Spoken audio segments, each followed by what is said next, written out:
할렐루야. 할렐루야.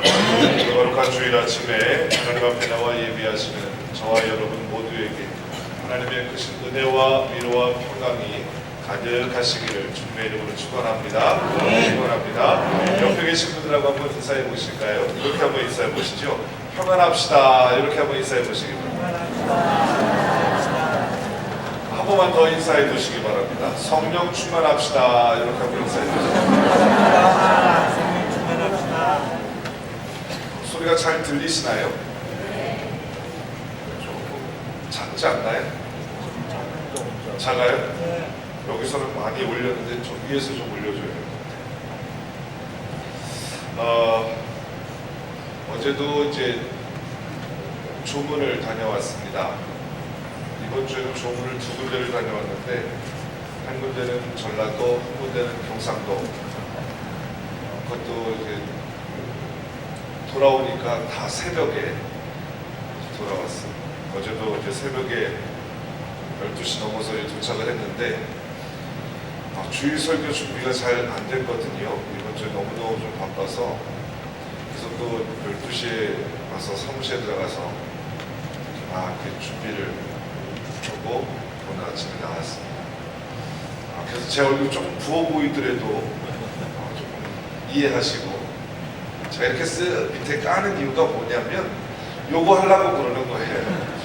그 피곤한 중에도 이렇게 준비하면서 이런저런 글을 좀 보다가 재미있는 글귀가 있어서 여러분들에게 소개해 드리려고 합니다. 변기에 돈이 빠졌을 때 상황을 사자성어로 이렇게 표현한 것들이 있더라고요. 되게 재밌어요. 한번 들어보시기 바랍니다. 그리고 맨 마지막에 반전이 있습니다. 질문도 하나 있는데요. 여러분들 같은 건 어떻게 하실지 한번 생각해 보시기 바랍니다. 10원짜리가 변기에 빠졌을 때 수수방관, 500원짜리가 빠졌을 때 자포자기, 1000원짜리가 빠졌을 때 우왕좌왕, 5000원짜리가 빠졌을 때 만절부절, 10,000원짜리가 빠졌을 때 이판사판, 50,000원짜리가 빠졌을 때 입수준비, 100,000원짜리가 빠졌을 때 사생결단, 100만원짜리가 빠졌을 때 뽀사빈다. 질문입니다. 변기에 신랑이 빠졌을 때 어떻게 할까요? 네? 뭐라고? 건진다? 물을 내린다. 사자성어라니까. 물을 내리고. 네? 정말 맞추신 것 같아요. 변기에 신랑이 빠졌을 때 내리빈다. 이렇게 또 남편들의 위치가 참 그런 것 같습니다. 그러다 보니까 하루하루 남편들이 평안하지 못한 그런 삶을 살지 않나라고는 생각이 들기도 합니다. 평안하시기를 주님의 이름으로 축원합니다. 찬송가 413장, 좀 이따 413장 한번 불러봤으면 좋겠는데요. 반주하실 분들을 좀 준비를 해주세요. 자막을 제가 얘기를 못했는데 찬송가 413장의 작사가였던 19세기의 요이라고 하는 스파포드라고 하는 사람이 있습니다. 이 스파포드라고 하는 사람은 미국 뉴욕에서 태어났고요. 변호사이고 교수이고 또 시카고 장로교회 주일학교 교사이기도 했습니다. 그런 그가 1871년 자기의 전 재산을 모아서 시카고에 호화 별장을 짓게 되어집니다. 그런데 얼마 안 있어서 이 시카고에 어마어마한 화재가 나게 되어지지요.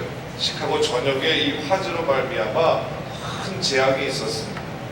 그때 이 별장이 그만 다 잿더미로 변하고 말았습니다. 너무나도 상심이 되었던 이 스파포드와 또 아내 그리고 4명의 딸이 있었는데요. 너무너무 절망하고 상심한 것 같아서 아내와 4딸들을 데리고 유럽 여행을 한번 다녀오자 위로도 해줄 겸 그런 마음을 가지고 유럽 여행을 계획을 합니다. 그리고 출발하기로 계획했던 바로 그날 이 스파포드에게 정말 중요한 일이 생겼어요. 그래서 아내와 4명의 자녀들만 그 유람선을 타고 유럽 여행을 보내고 자기는 일을 처리하고 난 뒤에 쫓아가기로 그렇게 생각을 합니다. 그리고 일을 처리하고 있을 때쯤에 출발한 지 약 일주일 정도 지난 어느 날, 이 1873년 뉴욕항을 출발하고 그래서 일주일 후인 22일 새벽에 이 아내와 4명의 딸이 탄 유람선이 영국의 큰 배와 충돌하게 되고 맙니다. 그리고 30분 만에 이 유람선은 침몰하게 되고 말지요. 그래서 이 사고로 인하여서 226명의 희생자가 발생을 했는데 이 스파포드의 아내만 국적으로 구조가 되고 나머지 4딸은 희생자의 명단에 올랐다고 합니다.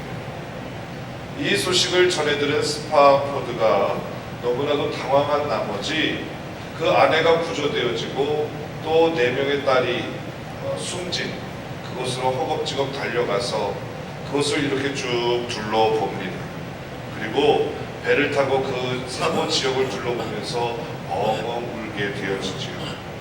그 후에 선실로 돌아와서 하나님 앞에 엎드려 기도하며 하나님의 위로를 구하는 그런 가운데에 시편 23편에 있는 글귀를 읽고 크게 은혜를 받아서 썼던 시, 그게 바로 찬송가 413장이라고 이야기를 하더라고요.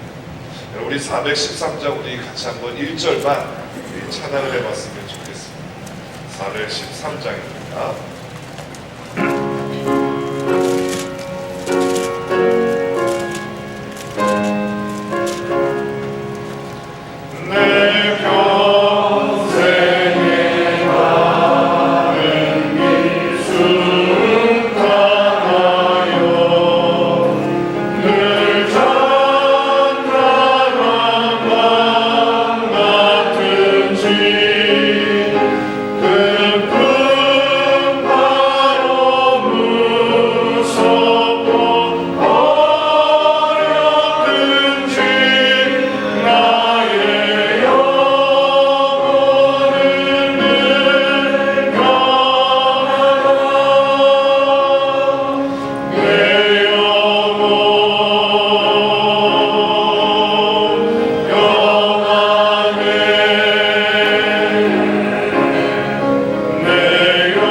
이 이야기를 읽고 이 찬양을 어제 새벽에 혼자 이제 불러보는데요. 그래, 맞아. 우리의 삶에 편안한 일만 있어서 평안하다고 말하는 것이 아니라 때로는 우리의 삶에 너무나도 힘겹고 고단한 순간에도 주님이 우리와 함께 하시기 때문에 평안할 수 있는 것, 그것이 진정한 믿음의 삶 아닌가라고 하는 생각들을 해보게 되어집니다.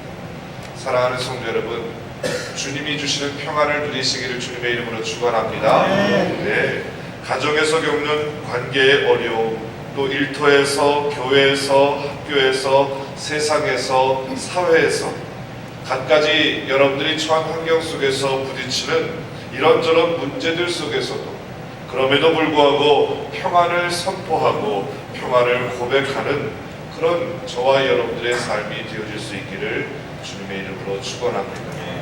지난 시간에는 마리아에 대해서 우리가 함께 생각을 해보았습니다. 이 막달라 마리아는 적극적으로 주님을 찾다가 부활의 첫 목격자가 되었다라고 하는 것을 말씀을 드렸어요. 그런데 오늘 본문에 보면 그래서 예수님이 막달라 마리아에게 부활의 첫 모습을 보여주시고 그 이후에는 제자들에게 나타나시는데 제자들이 주님을 찾아 나왔던 것이 아니라 이제는 주님께서 제자에게 찾아와 주셨다는 이야기이지요. 오늘 본문은 이렇게 시작을 합니다. 제자들이 한 곳에 모여 있었어요.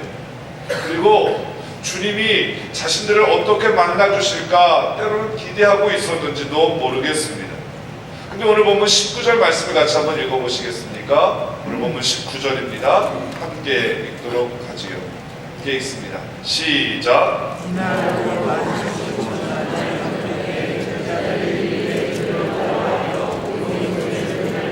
예, 화면을 그냥 놔주세요. 안식 후 첫날 언제? 저녁 때. 저녁 때에 제자들은 유대인들이 두려워서 모인 곳의 문을 꼭 닫고 모여 있었다라고 이야기합니다. 근데 그냥 이렇게 안식 후 첫날 저녁 때라고 이야기하니까 별로 느낌이 없는데 요거를 조금만 우리가 상황을 이해해 보면 알 수 있습니다.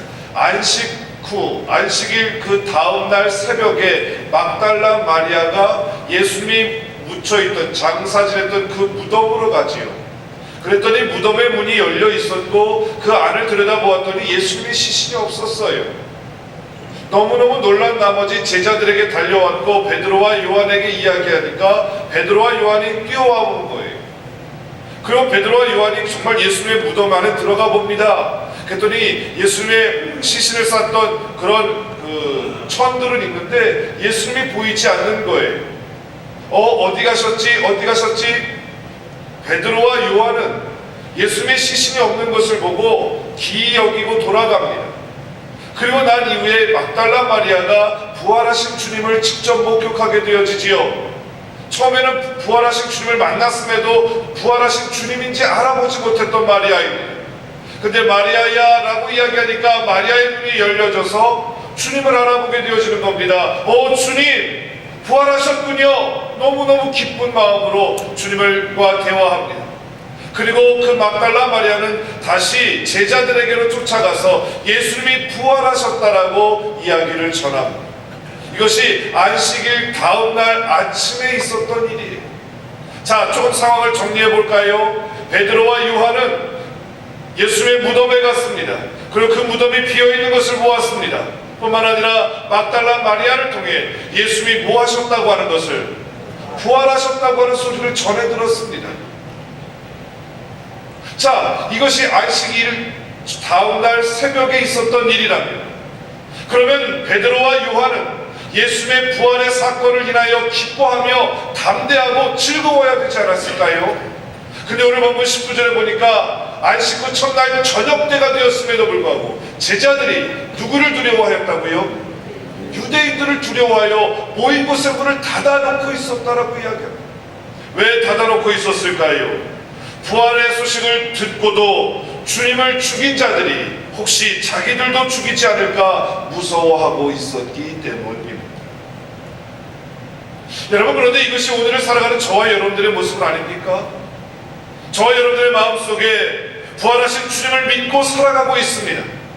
저와 여러분들의 마음속에는 예수 그리스도가 살아서 역사하고 계시다고요. 그럼에도 불구하고 여전히 세상과 이 땅을 살아가면서 만나게 되어지는 여러 가지 문제들로 인하여 두려워하며 살아가고 있지는 않으신지요?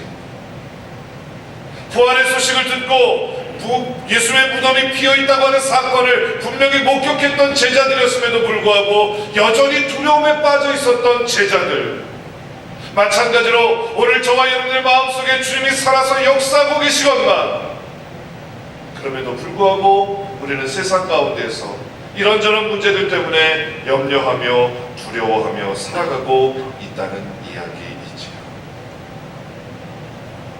그런데 이렇게 두려워하고 숨어있는 제자들에게 주님이 찾아오십니다. 그런데 주목해야 될 것은 뭐냐면 예수님이 두려움 가운데 찾아오셨더니 이 제자들의 두려움이 사라집니다. 그리고 이 두려움이 변하여 기쁨이 되었노라고 성경은 말하고 있습니다. 20절에 있는 말씀입니다. 같이 한번 읽어보도록 하시죠. 같이 한번 읽습니다. 시작.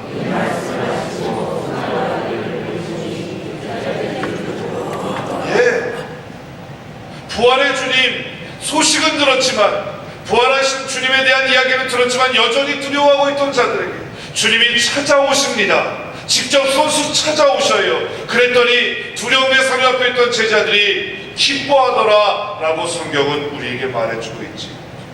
여러분, 그렇습니다. 주님은 진정한 기쁨의 근원이 되는 줄로 믿습니다. 주님이 우리에게 다가오시면 염려 가운데, 두려움 가운데, 한숨과 걱정과 근심 가운데 사로잡혀 있던 자들이 기쁨으로 변화될 줄로 믿으시기를 주님의 이름으로 축원합니다. 예, 이것이 바로 그리스도인의 모습입니다. 이 세상을 살아갈 때 어떻게 살아갈까, 미래를 살아갈 때 어떻게 되어질까 두려워하던 자들이 예수님이 우리에게 다가오심으로 말미암아 그 두려움이 변하여 기쁨이 되어지고 그 한숨이 변하여 찬양이 되어지는 은혜가 저와 여러분들에게 경험되어질 수 있기를 주님의 이름으로 축원합니다.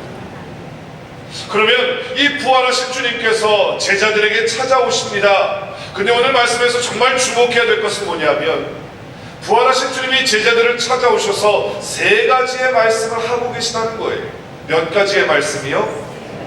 이것이 우리에게 중요한 거예요. 세 가지의 말씀. 오늘 저는 이 세 가지의 말씀을 중심으로 한번 말씀을 생각해 보려고 하는데, 첫 번째로는요, 여러분 우리 주보에 보면 첫 번째 말씀을 기록해 두었습니다. 1 하면 여러분들이 첫 번째 말씀을 쭉 읽어 주시면 됩니다. 자, 한번 해봅니다. 1 다시 1 뭐가 있을지어다. 자, 저를 한번 보세요. 부활하신 주님이 두려워하고 있고 염려하고 있는 제자들에게 부활하시고 난 후에 하고 싶은 말씀들이 참 많았을 거예요. 야, 겁났지? 야, 내가 이렇게 부활했으니까 걱정하지 마! 라든가, 야, 이 녀석들아 왜 도망갔어? 왜 나를 배신하고 도망갔어? 이 괘씸한 녀석들! 이라고 하며 하고 싶은 말씀이 참 많았을 거예요. 그런데 부활하신 주님이 두려움에 떨고 있던 제자들에게 제일 먼저 다가오셔서 하셨던 말씀이 뭐냐면 평안할지어다. 지금 제자들은 두려워하고 있었거든요. 벌벌벌 떨고 있었거든요. 부활의 주님에 대한 소식을 들었음에도 그들은 진정 부활의 주님을 누리지 못하고 있었거든요. 그들은 현실의 문제 속에서 걱정하고 근심하며 염려하고 있었거든요. 그 부활의 주님은 그런 제자들의 상황을 너무나도 잘 알고 계셨던 거예요. 그들에게 정말 필요한 것이 무엇인지 알고 계셨던 거예요.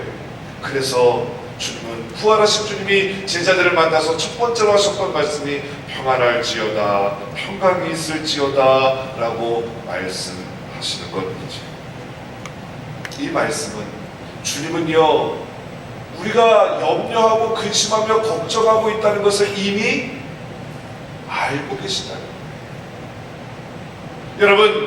여러분들이 인생을 살면서 걱정하는 것이 무엇입니까? 예수님을 내 안에 모시고 살면서도 여전히 불안한 것이 무엇입니까? 주님은 이미 그것들을 알고 계십니다. 야, 너 나 믿는다고 하면서 왜 두려워해, 염려해, 책망하시지 아니하고, 그럼에도 불구하고 믿음이 연약하여 우리가 두려워하고 근심하며 걱정하는 것, 주님은 이미 다 알고 계신다는 말씀입니다. 성경은 이야기합니다. 우리의 머리카락까지 세시는 분이 하나님이시라고. 예, 하나님은 저와 여러분들의 모든 것들을 알고 계십니다. 우리가 마음속으로 입술로 고백하지 못하고 마음속으로 신음하고 있는 것조차도 주님은 알고 계신다고 성경은 이야기하고 있죠. 두려워 떨고 있는 제자들의 그 두려운 마음을 아시고 제일 먼저 오셔서 평안이 있을지어다 라고 말씀하시는 그 주님의 마음은 우리의 모든 것들을 알고 계시는 주님이시기에 우리는 그 주님께 모든 것들을 내어놓아도 좋을 줄로 압니다. 그런데 성경에서 말하는 평강이 있을지어다 라고 하는 이 평안이라고 하는 것은요, 샬롬이라고 하는 표현인데요, 성경은 뭐라고 얘기하냐면 주님이 제자들에게 뿐만 아니라 주님이 믿음의 사람들에게 주시고자 하는 그 평안은요, 세상 사람들은 줄 수 없는 것이라고 이야기합니다. 요한복음 14장에 보면 평안을 너희에게 끼치노니 곧 나의 평안을 너희에게 주노라. 내가 너희에게 주는 것은 세상이 주는 것 같지 아니하니라 라고 이야기합니다. 세상 사람들이 말하는 편안하다 라고 하는 말과 주님이 우리에게 주시는 평강이라고 하는 것은 다르다는 거예요.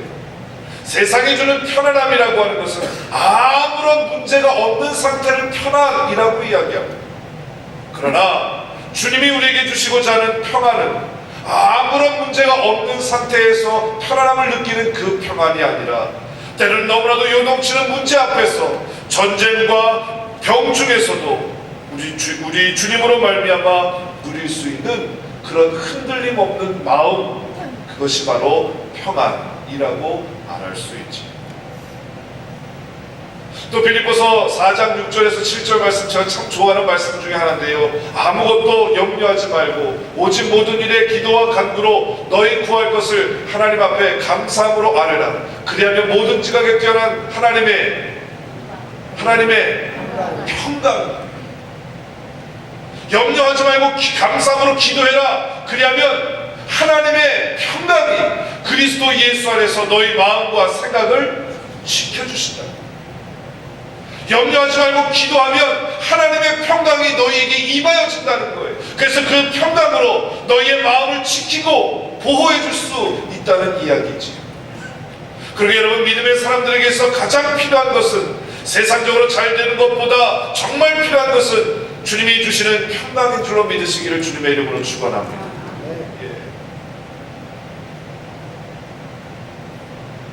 이 말은 주님이 임재하실 때 나타나는 첫 번째 모습, 변화가 뭐냐면 평강입니다. 다시 말하면 우리에게 평강이 있습니까? 우리에게 주님이 주시는 그 평안이 있으십니까? 그렇다면 그분은, 주님이 그분의 마음에 이미 임재해 계시다는 증거예요. 근데 아직도 내 마음에 염려와 근심과 불안과 걱정과 분노와 짜증이 있으십니까? 그렇다면 그것은요, 주님이 내게 필요하다고 하는 신호입니다. 주님이 우리에게 다가오셔서 제자들은 그 주님을 발견하게 되었고, 두려움에 떨던 그들이 기쁨이 넘치게 되었고, 그런 제자들에게 평강이 너에게 있을지어다 말씀하셨다고 하면, 우리의 마음에 평강이 있다면 그 주님이 우리에게 임하신 것이요, 우리의 마음에 염려와 근심과 불안함이 있다면 주님이 우리에게 오셔야만 하는 상황이라고 하는 것을 우리는 기억하십니다. 이 자리에 앉아 계신 저와 여러분들은 우리의 마음속에는 평안이 있으십니까?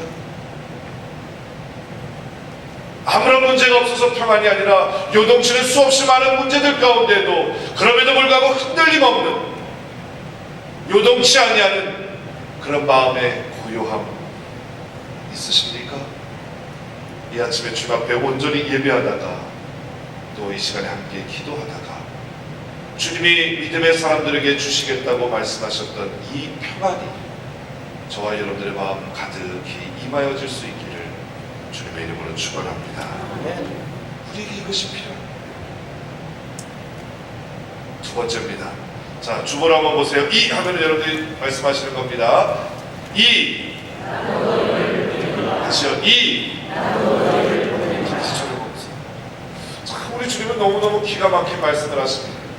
우리의 상황과 우리의 사정과 형편을 너무너무 잘 아시고, 야, 이 녀석아 왜 나를 배신했어? 이런 말씀을 먼저 하신 것이 아니라 제자들에게 꼭 필요한 것들을 먼저 주십니다. 평안이 너에게 있을지어다. 그래서 주님을 만난 그들은 마음에 평안이 있고 기쁨이 넘칩니다.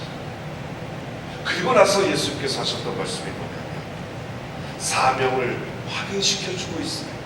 뭐를 확인시켜준다고요? 사명. 세상이 두려워서 숨어있는 제자들이었습니다. 그런데 주님은 그 제자들에게 평안이 있을지어다 말씀하시고는 그들로 하여금 세상을 향해 나아가라고 말씀하고 있다는 이야기예요. 21절 말씀 우리 한번 같이 읽어보도록 하겠습니다. 화면에 있습니다. 읽습니다. 시작.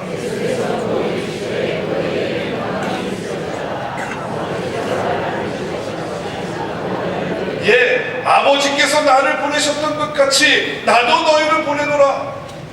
하나님이 보내셔서 예수님은 이 땅에 오셨어요. 예수님이 이 땅에 오신 것은 하나님이 예수님에게 주신 사명을 감당하기 위해 오신 것이라는 거죠. 그런 것과 똑같이 이제 예수님께서도 제자들에게 말씀하십니다. 너희가 이제 세상에 나아가라 라고 말씀하고 있다는 이야기입니다. 여러분, 이게 바로 그리스도인이 붙잡아야 할 이 땅에서의 가장 중요한 삶의 모습입니다. 하나님이 예수님을 이 땅에 보내셨듯, 그래서 예수님이 이 땅에서의 그의 사명을 잘 감당하셨듯, 그 예수님은 오늘 살아가는 저와 여러분들에게 평강을 주십니다. 저와 여러분들이 너무나도 잘 아시는 주님께서 우리에게 꼭 필요한 것들을 채워주신다고요. 우리에게 필요한 것들을 채워주신 그 주님께서 우리에게 이제 사명을 주십니다. 세상을 향해 나아가라고요. 그렇다면 이제 우리도 세상을 향해 나아가 주님이 우리에게 주시는 사명을 감당하는 삶, 이게 바로 그리스도인의 삶입니다. 그리스도인은 세상을 향해 용기 있게 나가야만 합니다.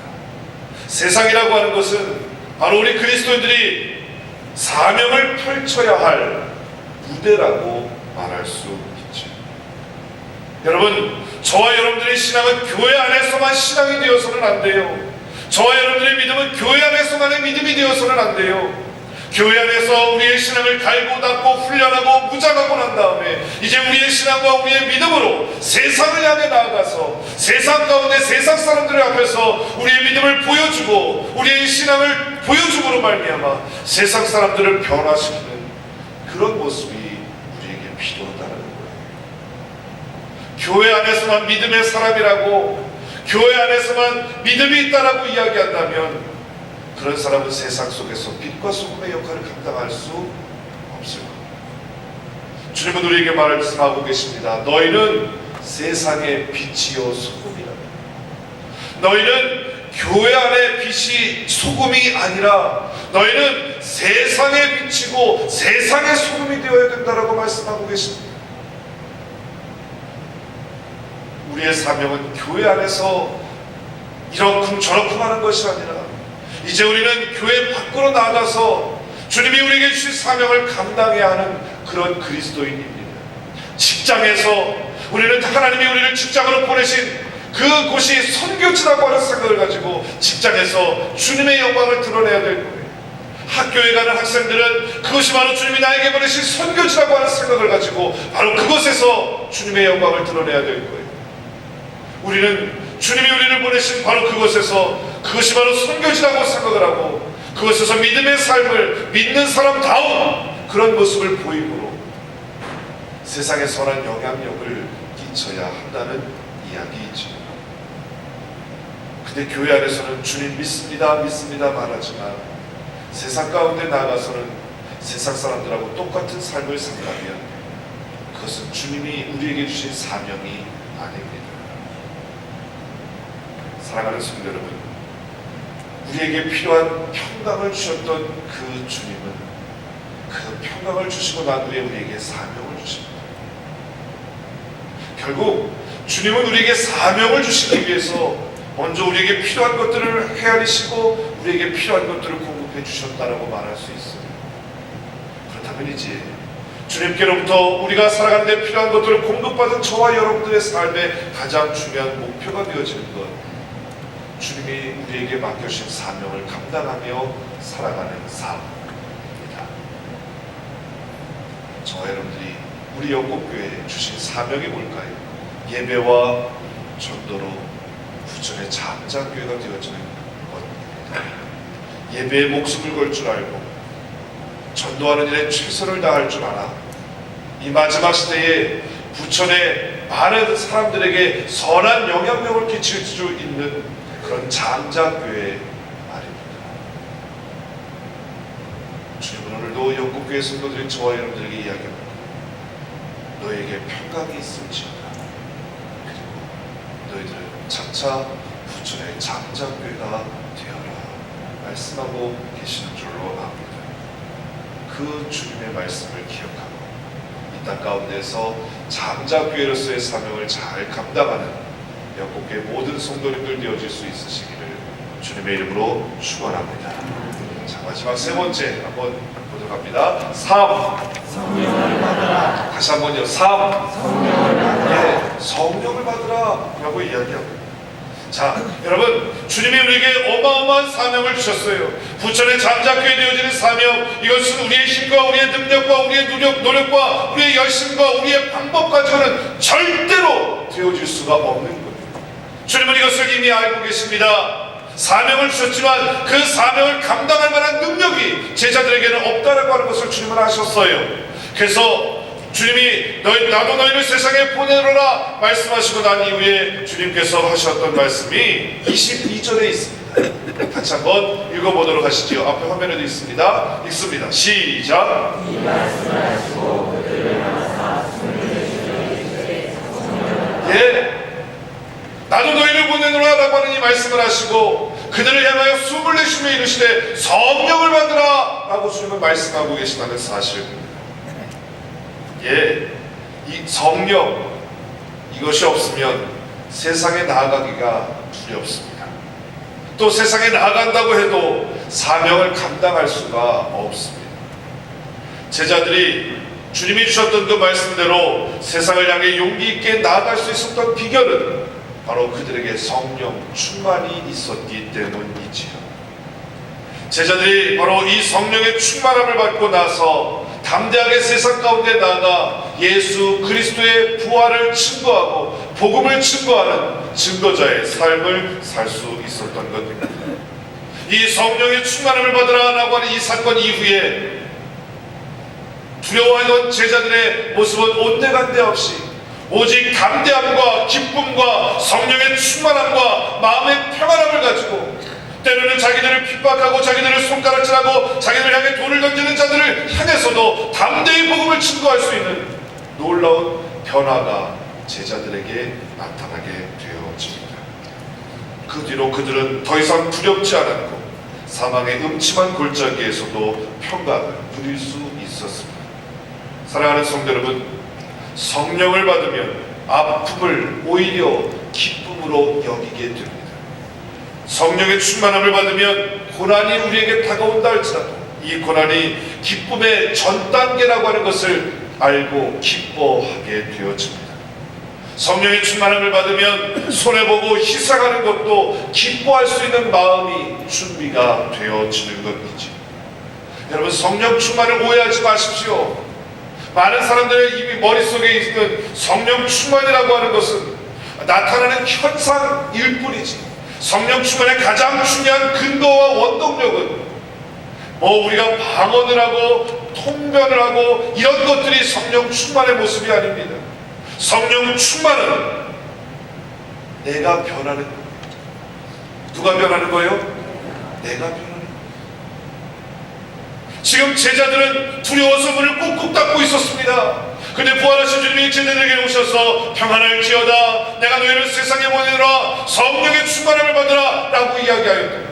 정말 그들이 성령의 충만함을 받고 두려워 꾹꾹 문까지 닫고 있던 그들이 그 닫힌 문을 박차고 나가서 세상에 나가서 예수님이 부활하셨다고, 예수님이 살아나셨다고, 그 예수를 믿어야 구원을 받는다고 담대하게 외치게 되고 있었다는 사실이죠.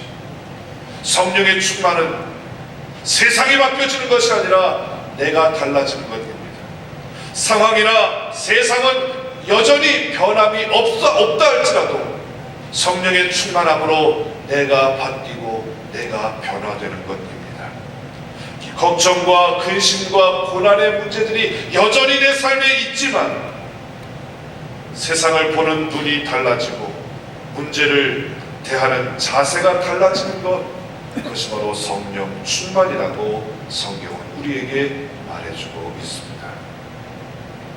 그래서 성령 충만하면 일이 잘 풀리지 않는데도 감사할 수가 있는 거예요. 성령이 충만하면 내 삶의 문제가 점점점 꼬여가는데도 감사할 수가 있는 거예요. 좀 전에 말씀드렸던 스타포드라고 하는 사람의 이야기처럼 너무나도 낙심될 상황이었음에도 불구하고 내 마음이, 내 영혼이 평안하다고 고백하는 그 고백은 그에게 성령의 충만이 임하였기에 가능하다라고 하는 이야기이죠. 여러분, 이것이 바로 우리가 성령의 충만함을 받아야 할 이유입니다. 이것이 우리가 성령의 충만함을 사모해야 할 이유입니다. 예수님이 우리 안에 오시면 두려움이 변하여 기쁨이 되어지고 근심이 병하나요 평강이 되어집니다. 평강 가운데 사로잡혀 있는 우리들에게 주님은 사명을 주시고요, 그 사명을 감당할 수 있기 위하여 우리에게 성령의 충만함을 주시는 거예요. 결국 성령의 충만함은 사명을 감당하려고 준비하고 마음의 각오를 가지고 있는 자에게 주어지는 하나님의 은혜의 선물일 수 있는 거죠. 그러게 성령 충만을 주십시오, 충만을 주십시오 무조건적으로 기도하는 것이 아니라 주님이 내게 주신 사명 감당하기 원하여, 그러나 그 사명 감당할 능력이 내게 없사오니 주여 성령의 충만함을 내게 주옵소서. 이것이 진정한 성령 충만을 구해야 하는 이유라고 하는 것이지. 이제 말씀을 정리합니다. 사랑하는 성도 여러분, 저와 여러분들의 마음 가운데 주님이 살아 역사하고 계시는 줄로 믿으시기를 주님의 이름으로 축원합니다. 그런데도 두려우십니까? 부활의 주님이 이 아침에 예배 가운데 저와 여러분들에게 다가오시는 줄로 믿습니다. 그리고 그 주님은 이렇게 이야기 말씀하십니다. 평강이 있을지어다. 주님의 이름으로 명합니다. 평강이 있으시기를 축원합니다. 그 주님은 우리에게 사명을 주십니다. 부천의 장자교회가 되라고요. 우리의 힘으로는 불가능하지만 주님이 주시는 은혜로 감당하게 되어질 줄로 믿습니다. 그래서 주님은 우리에게 성령의 충만함을 주실 거예요. 2016년 저와 여러분들의 삶에 이 성령의 충만함을 간구하시죠. 주여, 우리 모든 영국의 성도에게 성령의 충만함을 허락하여 주옵소서. 그래서 그 성령의 충만함, 주님이 우리에게 맡겨주신 귀한 사명 감당케 하옵소서. 이것이 우리가 붙잡아야 될 말씀이고 씨름해야 될 기도의 제목입니다. 이와 같은 말씀을 붙잡고 기도하는 가운데 주님이 주신 사명을 감당하다가 진실로 부천의 장자교회로서의 사명을 감당하는 그런 부천의 장자교회로서 우뚝 서는 그런 귀한 영국교회 또 모든 성도님들 되어질 수 있으시기를 주님의 이름으로 축원합니다. 기도하시겠습니다.